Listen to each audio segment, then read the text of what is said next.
नमस्कार दोस्तों, एक बार पुनः आप सभी का दर्पण सिविल सर्विसेज के इस डिजिटल प्लेटफॉर्म पर स्वागत है। जैसा कि इकोनॉमी की इस लेक्चर सीरीज में जिसमें हम यूनिट 2 का टॉपिक 2 है ना, यूनिट 2 का टॉपिक 2 क्या है आपका, राष्ट्रीय आय की गणना, उसके बारे में चर्चा कर रहे हैं। पिछले कल के लेक्चर में हमने, इसके पहले जो लेक्चर हुआ था उसमें हम राष्ट्रीय आय क्या होती है उससे संबंधित कुछ हमने तथ्य देखे, उसके मापन की क्या विधियाँ होती हैं इस बारे में हमने चर्चा की, जिसमें एक स्पेशल विधि जो कि सोशल ऑडिट, सामाजिक लेखांकन क्या होता है उसके बारे में हमने विस्तार से चर्चा की थी। आज का जो टॉपिक होने वाला है उसमें हम कई छोटे छोटे टॉपिक देखेंगे। इसमें राष्ट्रीय आय संबंधित टॉपिक ही हैं सभी, कि राष्ट्रीय आय की गणना में क्या समस्याएं आती हैं, राष्ट्रीय आय हमारे देश में कम है तो वो कम क्यों है, उसके कारण क्या हैं, और उसकी वृद्धि के उपाय क्या हो सकते हैं, और अभी हाल के वर्षों में राष्ट्रीय आय की वृद्धि में क्या प्रवृत्तियां देखी गई हैं, कैसा पैटर्न रहा है उसका, उस चीज़ को भी हम समझेंगे। तो चालू करते हैं आपका आज का टॉपिक दोस्तों, जिसमें सबसे पहला बिंदु है, हमारा पहला टॉपिक है सब टॉपिक राष्ट्रीय आय में, कि उसकी समस्याएं क्या हैं, हानियां क्या हैं। ठीक है, गणना में समस्याएं क्या हैं। तो गणना में जो पहली समस्या आती है वो आती है कि बाजार में जो केवल बाजार में उपलब्ध वस्तुओं और सेवाओं का मौद्रिक मूल्य मापा जाता है। ठीक है, यहाँ पे मतलब क्या है कि हमारे यहाँ पे जो बाजार है, ठीक है, उसमें जो वस्तु और सेवा उपलब्ध है उसका जो मौद्रिक मूल्य होता है सिर्फ उसी को मापा जाता है। पर आज की तारीख में अगर देखा जाए, अगर आप ग्रामीण क्षेत्र में चले जाएं तो पहले एक सिस्टम चलता था। देखिए, हमारे यहाँ पे जब मुद्रा नहीं थी, मुद्रा नीति का मतलब क्या होता है, जब एक फॉर्मल मुद्रा नहीं थी, ठीक है, सरकार द्वारा रिकॉग्नाइज या शासन द्वारा रिकॉग्नाइज मुद्रा नहीं थी, तो उसके पहले क्या चलता था हमारे यहाँ पे, बार्टर सिस्टम चलता था। क्या, बार्टर सिस्टम, जिसको क्या बोलते हैं, वस्तु विनिमय प्रणाली बोला जाता है। ठीक है, इसके तहत क्या होता है, बार्टर सिस्टम के तहत, कि आप सामने वाले को कोई वस्तु देते हैं, कोई वस्तु क्या करते हैं, विक्रय, एक तरीके से विक्रय करते हैं, बेचते हैं उसको, तो उसके बदले में वो आपको क्या करता है, एक तरीके से मुद्रा, पैसा या धन ना दे करके उसके बदले में आपको कोई दूसरी वस्तु देता है। ठीक है, जैसे उदाहरण के लिए अगर आप सब्जी वाले हैं और क्या कर रहे हैं, आप अपनी सब्जी बेच रहे हैं, तो किसी को आपने क्या बेचा, सब्जी में क्या बेचा, मान लीजिए एक तरीके से टमाटर बेचा और आलू बेचा। ठीक है, उस टमाटर और आलू की अगर एक तरीके से मौद्रिक कीमत देखी जाए तो 40 रुपये हो रही थी, पर सामने वाला व्यक्ति आपको 40 रुपये ना दे करके क्या दे रहा है, गेहूं दे रहा है 2 किलो। गेहूं की कीमत पर किलो क्या हो गई, 20 रुपये हो गई, किलो हो गई, तो उसने आपको क्या दे दिया, 2 किलो गेहूं दे दिया। तो आपने उसको टमाटर आलू दिया, उसने आपको क्या दिया, गेहूं दे दिया। ये क्या हो गया, वस्तु विनिमय, मतलब क्या हो गया, आप एक तरीके से वस्तु को वहां पे आपने मुद्रा के तौर पे प्रयोग किया। ठीक है, वस्तु के बदले वस्तु दी जा रही है। तो अब ग्रामीण क्षेत्रों में ये सिस्टम आज भी प्रचलित है। ठीक है, बहुत ज़्यादा प्रचलित नहीं है पर आज भी प्रचलित है। तो एक तरीके से देखा जाए तो ऐसी वस्तुएं जिनका क्या होता है, क्रय विक्रय विनिमय प्रणाली के तहत हो जाता है, वस्तु विनिमय प्रणाली के तहत, उनका मौद्रिक मूल्य आ नहीं पाता, मतलब वो राष्ट्रीय आय गणना से क्या हो जाती हैं, बाहर हो जाती हैं। ऐसी स्थिति में क्या किया जाता है, उनका अनुमानित मूल्य ऐड ऑन किया जाता है। क्या किया जाता है, एक संभावित मूल्य, अनुमानित मूल्य माप लिया जाता है कि भैया ऐसा नहीं, ऐसा हुआ होगा। ठीक है, तो ये क्या था, आपका पूरा बार्टर सिस्टम था।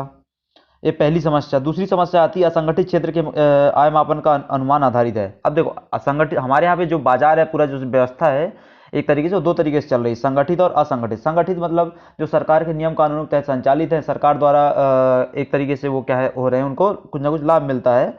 दूसरा असंगठित क्षेत्र, जो जिनका सरकार के पास कोई खास डेटा नहीं होता है, ऐसे वाला जो सेक्टर है, ये बहुत बड़ा सेक्टर है और सरकार के पास इसका कोई डेटा नहीं है। ठीक है, तीसरा आता है आपका, तीसरी समस्या वो है कि सार्वजनिक और निजी संस्थान के अनुसार हम, अच्छा, तीसरी समस्या आपके यहाँ पे क्या है, काले धन की समस्या। अब हमारे देश में अगर टोटल जो एक तरीके से मुद्रा का प्रचलन है, या यूं कहे जो हमारा जो पूरा मौद्रिक बाजार है, ठीक है, मुद्रा बाजार, उसका लगभग 21 से 28%, एक मोटा मोटा बीच में माने तो 25%। ठीक है, तो क्या है, वो पूरा ब्लैक मार्केट है, काला धन का बाजार है। ठीक है, अभी जो काला धन का बाजार है, तो सीधी सी बात है, काला धन है मतलब वो फॉर्मल सेक्टर में एक तरीके से सरकार की व्यवस्था से बाहर है, वो सरकार की गणना से बाहर है, मतलब राष्ट्रीय आय की गणना से वो बाहर हो गया। तो ऐसे में क्या होता है, एक तरीके से अनियमितता उत्पन्न होती है उससे। चौथी समस्या क्या आती है आपके यहाँ पे, कृषकों और कृषक श्रमिकों की आय गणना भी अनुमान आधारित है। अब हमारे देश में क्या होता है, कृषकों की आय की गणना नहीं की जाती है। जैसे एक विवाद का बिंदु उठता रहता है बीच बीच में कभी कभी, कि भाई कृषक, जो बड़े कृषक हैं, या बड़े कृषक नहीं बोलना चाहिए, सिर्फ कृषक बोलना चाहिए, कृषकों से क्या इनकम टैक्स वसूला जाना चाहिए। तो इसमें कुछ लोगों का मत रहता है कि जो बड़े कृषक हैं उनसे वसूला जाना चाहिए, कुछ लोगों का मत रहता है कि बिल्कुल नहीं वसूला जाना चाहिए, सभी को छूट रहनी चाहिए। ठीक है, तो अब इस सब में समस्या कहाँ आती है, कि उनकी एग्जैक्ट आय क्या रहती है साल भर में, इसके बारे में कोई किसी को कुछ पता नहीं होता। तो उसका क्या होता है, एक अनुमानित आंकड़ा लगाया जाता है किसमें, आपका मापन में, है ना, राष्ट्रीय आय के। और चौथा, अपूर्ण व अविश्वसनीय आंकड़े हैं। अब सरकार के पास कोई डेटा है ही नहीं किसी भी चीज़ का, ठीक है, चाहे बेरोजगारी का डेटा हो, चाहे गरीबी का डेटा हो, ये सब डेटा क्या है आपके एक तरीके से उसमें चल रहे हैं, हवा हवाई में चल रहे हैं डेटा। चाहे आप क्यों, क्योंकि जैसे गरीबी का डेटा सरकार के पास क्यों नहीं है सर, क्योंकि सरकार ने आज तक गरीबी की परिभाषा डिसाइड नहीं कर पाई। भाई कभी परिभाषा तेंदुलकर कमेटी के अनुसार कुछ और होती है, रंगाराजन के हिसाब से कुछ और होती है, आपका उसके पहले लकड़ावाला वगैरह आते हैं, उनके हिसाब से अलग आती है, अलग कमेटी के हिसाब से अलग परिभाषा होती है। तो वो समस्याएं जाती हैं। तो हर सेक्टर में आंकड़ों की समस्या, हर सेक्टर में हमारे देश में, है ना। आंकड़े तो हैं, पर वो आंकड़े कैसे होते हैं, सरकार के महिमा मंडन वाले होते हैं। ये समस्या हर सरकार के साथ होती है, ठीक है। तो इससे क्या होता है, राष्ट्रीय आय गणना में समस्याएं उत्पन्न होती हैं। अगला आता है, राष्ट्रीय आय कम है हमारे देश में। तो राष्ट्रीय आय कम क्यों है, उसके कारण क्या हैं। तो पहली जो बहुत प्रमुख बड़ी समस्या है हमारे देश की, लगभग सभी समस्याओं के लिए ये समस्या ये कारण, एक प्रमुख कारण है, वो है अत्यधिक जनसंख्या वृद्धि दर, अत्यधिक जनसंख्या दबाव हमारे देश में, ठीक है। 130 करोड़ 135 करोड़ होने वाले हम लोग, नई जनगणना में 135 तक पहुंच जाएंगे। तो ये एक समस्या है। दूसरा क्या है कि कृषि उत्पादन की अनिश्चितता। अब कृषि उत्पादन की अनिश्चितता मतलब कैसे, तो देखो जो कृषि वृद्धि दर है वो कितनी है, मात्र 2 से 2.5%, 3%, बस 3.5% इतनी घूमती रहती है। सेवा क्षेत्र आपका 8-10% से ग्रोथ कर रहा है, उद्योग क्षेत्र आपका 5 से 6% से ग्रोथ कर रहा है, और आपका कृषि क्षेत्र कितना, मात्र 2.5 से 3% से ग्रोथ कर रहा है। तो कहीं ना कहीं क्या है, समस्या है, ठीक है। अगला है आपका दोस्तों कि कुशल श्रमिकों का अभाव। कुशल श्रमिकों का अभाव कैसे, उसको देखते हैं।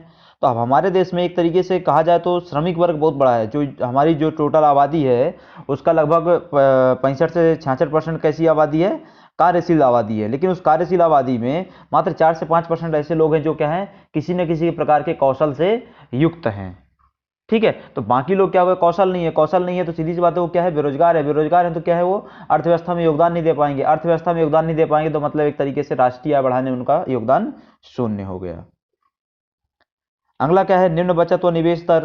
निम्न बचत व निवेश दर मतलब क्या, हमारे देश में लोगों में बचत की प्रवृत्ति का अभाव है। लोग इतना ज़्यादा बचा के रखना नहीं चाहते हैं, निवेश नहीं करते हैं उस चीज़ को। जो लोग बचाते भी है तो कहाँ बचाते हैं, बैंक खाते में रख दिए। बैंक खाते में रखा हुआ पैसा किसी काम का नहीं होता है, उसको क्या करना पड़ेगा, आपको कहीं ना कहीं निवेशित करना पड़ेगा। चाहे शेयर मार्केट में निवेश कीजिए, चाहे संपत्ति में निवेश कीजिए, चाहे और अन्य चीज़ों में निवेश कीजिए, उसको कहीं ना कहीं आपको निवेश करना पड़ेगा। बाकी क्या है, अच्छे बैंक खाते में रखे रहेंगे तो कुछ नहीं होता उसका। फिर क्या है, विशिष्ट वित्तीय संस्थानों का अभाव। हमारे यहाँ बड़े वित्तीय संस्थान नहीं है। बड़े वित्तीय संस्थान न होने से क्या होता है, मार्केट में जो वो होना चाहिए था, लिक्विडिटी होनी चाहिए, तरलता होनी चाहिए, उतनी मेंटेन नहीं हो पाती। लिक्विडिटी या तरलता मेंटेन नहीं है मतलब क्या है, निवेश नहीं होगा। निवेश नहीं होगा तो सीधी सी बात है, आपका यहाँ पे क्या होने वाला है, उद्योग धंधे को बढ़ावा नहीं मिलेगा, राष्ट्रीय आय का अल्टीमेटली वो नकारात्मक प्रभाव पड़ेगा उसका। अगला जो प्रमुख समस्या हमारे कुछ सामाजिक समस्याएं, कुछ राजनीतिक समस्याएं हैं। सामाजिक समस्या वही है, शिक्षा, गरीबी, बेरोजगारी। और राजनीतिक समस्या में क्या है, आपका अस्थिरता और प्रेरणा का अभाव है। लोग काम ही नहीं करना चाहते आपके यहाँ पर, ठीक है। तो ये क्या था आपका, राष्ट्रीय आय कम होने के कारण थे हमारे देश में। अगला है राष्ट्रीय आय वृद्धि की उपायों के तहत जो पहला उपाय है वो है क्या, जनसंख्या वृद्धि नियंत्रण कीजिए। आपके देश में जनसंख्या बहुत ज़्यादा है तो उसको कहीं ना कहीं क्या करना पड़ेगा, आपको नियंत्रित करना पड़ेगा। आपकी जो राष्ट्रीय जनसंख्या नीति 2017 को, उसको अच्छे से इंप्लीमेंट करना पड़ेगा। बचत निवेश को बढ़ावा देना होगा। बचत निवेश को कैसे बढ़ावा देंगे, तो बड़े वित्तीय संस्थानों को स्थापित करना होगा। दूसरा, लोगों को शेयर बाजार क्या होता है, ठीक है, संपत्ति में कैसे निवेश किया जाता है, इस सब की चीज़ों के प्रति क्या करना पड़ेगा, उनको निवेश जागरूक करना पड़ेगा। कृषि क्षेत्र का विकास करना पड़ेगा। उसके लिए क्या कर सकते हैं आप, तो किसानों की आय को दोगुना करने के लिए जो 7 पॉइंट एजेंडा है उस पर काम किया जाना चाहिए। कृषि क्षेत्र में विकास अपने आप होगा। औद्योगिकरण को बढ़ावा दीजिए। औद्योगिकरण को बढ़ावा देने के लिए आपको मेक इन इंडिया की तरफ जाना पड़ेगा, प्राइवेटाइजेशन की तरफ जाना पड़ेगा, विनिवेशन और एक तरीके से निजीकरण की नीतियों को अपनाना पड़ेगा। इसके अलावा आधारभूत सुविधा और अवसंरचना का विकास करना। आधारभूत सुविधा और अवसंरचना का विकास करना मतलब बेसिक इंफ्रास्ट्रक्चर तैयार करना, ताकि लोग अपने यहाँ पर उद्योग धंधे लगाने के लिए प्रेरित हों, है ना। इसके अलावा है आपका प्राकृतिक संसाधनों का समुचित दोहन। हमारा देश क्या है, प्राकृतिक संसाधनों के मामले में बहुत ज़्यादा रिच है, पर समस्या कहाँ जाती है कि हम उनका अच्छे से दोहन नहीं कर पाते हैं। और अनुकूल व्यापार संतुलन नीति को अपनाया जाना। अनुकूल व्यापार संतुलन की नीति को आप कैसे अपनाएंगे, ठीक है। तो उसके लिए क्या करना पड़ेगा, आपको ऐसी नीति बनाना होगा जिसमें आपका विदेशी लोग यहाँ पर आकर निवेश करें, आपके देश के जो व्यापारी है उनका सामान अच्छे से एक तरीके से निर्यात हो सके, ठीक है। इससे इस तरीके से क्या कर सकते हैं आप, राष्ट्रीय आय बढ़ा सकते हैं। अब देखते हैं कि राष्ट्रीय आय वृद्धि में देश में क्या क्या प्रवृत्तियां रही हैं। अब पिछले कुछ वर्षों में हमारे देश में नेशनल इनकम का जो ग्रोथ रहा है उसमें क्या पैटर्न देखने को मिला है, इस पैटर्न को देखते हैं, हम प्रवृत्ति को देखते हैं, ठीक है। तो इसमें जो पहला आता है वो है कि अनियमित वृद्धि रही है। अनियमित वृद्धि, अब देखो हमारे देश में समस्या कहाँ जा रही है, जनसंख्या वृद्धि जिस अनुपात से हो रही है, क्या राष्ट्रीय आय वृद्धि भी उसी अनुपात से हो रही है? ऐसा नहीं है, ठीक है। हमारे देश में जनसंख्या वृद्धि दर बहुत ज़्यादा स्तर पे हो रही है, पर उस अनुपात में राष्ट्रीय आय वृद्धि नहीं हो रही है, ठीक है। तो पहली समस्या, पहला पैटर्न। दूसरा, कृषि के उतार चढ़ाव कारण भी क्या होता है, उस पर प्रभाव पड़ता है। तो कृषि क्षेत्र में क्या है, व्याप्त अनिश्चितता और मानसून के कारण उसका क्या है, उसकी आश्रितता किस में हो जाती है, राष्ट्रीय आय को प्रभावित करती है। अब देखो हमारे देश में क्या होता है, कृषि क्षेत्र में क्या है, व्यापक अनिश्चितता है। व्यापक अनिश्चितता का मतलब क्या है कि कब वो कितने % से ग्रोथ करेगा किसी को कुछ नहीं पता, कभी 2%, 2.5%, 1%, 3% ऐसा चलता रहता है। व्यापक अनिश्चितता हो गई वृद्धि की। दूसरा, मानसून पे बहुत ज़्यादा निर्भरता है हमारे देश में हमने इस चीज़ को पहले ही पढ़ चुके हैं कृषि के पोर्शन में, कि हमारे देश में मात्र 52 से 53% पोर्शन ही क्या है, सिंचित है। बाकी शेष भूमि क्या है, असिंचित है। तो जो असिंचित भूमि वाले लोग हैं वो किस चीज़ पर निर्भर होते हैं अपनी खेती के लिए, मुख्य तौर पर एक तरीके से मानसून पर। तो अगर मानसून गड़बड़ होता है तो कहीं ना कहीं उसका क्या पड़ता है, किसानों की आय में प्रभाव पड़ेगा, और किसानों की आय का प्रभाव आपको कहाँ देखने को मिलेगा, आपके राष्ट्रीय आय में देखने को मिलेगा, ठीक है। अगला है आपका असमान आर्थिक समृद्धि। तो असमान आर्थिक समृद्धि अब कैसे मिलेगी, आपको 2 स्तरों पर मिलेगी। पहला स्तर क्या होता है उसमें, टोटल अर्थव्यवस्था में, और दूसरा स्तर क्या होता है, अर्थव्यवस्था के अलग अलग सेक्टर्स में। अगर आप टोटल अर्थव्यवस्था में देखेंगे तो हमारी अर्थव्यवस्था अगर कोरोना काल को भी मिला लें तो मोटे मोटे तौर पर 3 या 4 से लेकर के 10% तक की वृद्धि दर्ज करती है। हर क्वार्टर में क्या है, वृद्धि बदलती रहती है। वहीं अगर क्षेत्रकों के हिसाब से बात करें तो आपने इसको पहले भी देख लिया कि भाई आपका कृषि क्षेत्र 3 से 4% वृद्धि कर रहा है, उद्योग क्षेत्र आपका 5 से 7% वृद्धि कर रहा है, जबकि सेवा क्षेत्र आपका 10 से 12% वृद्धि शो करता है। तो टोटल अर्थव्यवस्था में भी समस्या है और सेक्टर वाइज भी समस्या है। अगला है आपका अर्थव्यवस्था का असंतुलन। तो अर्थव्यवस्था का असंतुलन, लगभग आधी जनसंख्या कृषि पर आश्रित है, परंतु राष्ट्रीय आय का बड़ा हिस्सा सेवा और विनिर्माण क्षेत्र से आता है। इस चीज़ को हमने पहले भी समझा हुआ है कि हमारे देश का लगभग 45% जनसंख्या कहाँ पे निर्भर है अपने रोजगार के लिए, कृषि क्षेत्र पर कृषि क्षेत्र का उसमें जीडीपी में योगदान मात्र कितना है, 17-18% का है। तो एक तरीके से देखा जाए तो उद्योग क्षेत्र और सेवा क्षेत्र का जो रोजगार में जिनका योगदान काफ़ी कम है, पर उनका एक जीडीपी में योगदान बहुत ज़्यादा है। ये क्या है, एक तरीके से ये पैटर्न भी है, इसमें अनियमितता देखने को मिलती है। तो दोस्तों ये पूरा आपका था क्या, राष्ट्रीय आय की वृद्धि की प्रवृत्तियाँ थी। टोटल आज हमने जो टॉपिक देखे वो 4 टॉपिक देखे राष्ट्रीय आय संबंधित। उसमें क्या समस्याएं, क्या सीमाएं हैं राष्ट्रीय आय गणना की, उसको देखा। राष्ट्रीय आय कम क्यों है उसके कारण देखे, उन कारणों का समाधान क्या है, उसका क्या उपाय है राष्ट्रीय आय बढ़ाने का, उसको देखा। और फाइनली राष्ट्रीय वृद्धि की हमने प्रवृत्तियां देखी। तो आज का लेक्चर यहीं समाप्त करते हैं, मिलते हैं अगले लेक्चर में। तब तक के लिए आप सभी का धन्यवाद।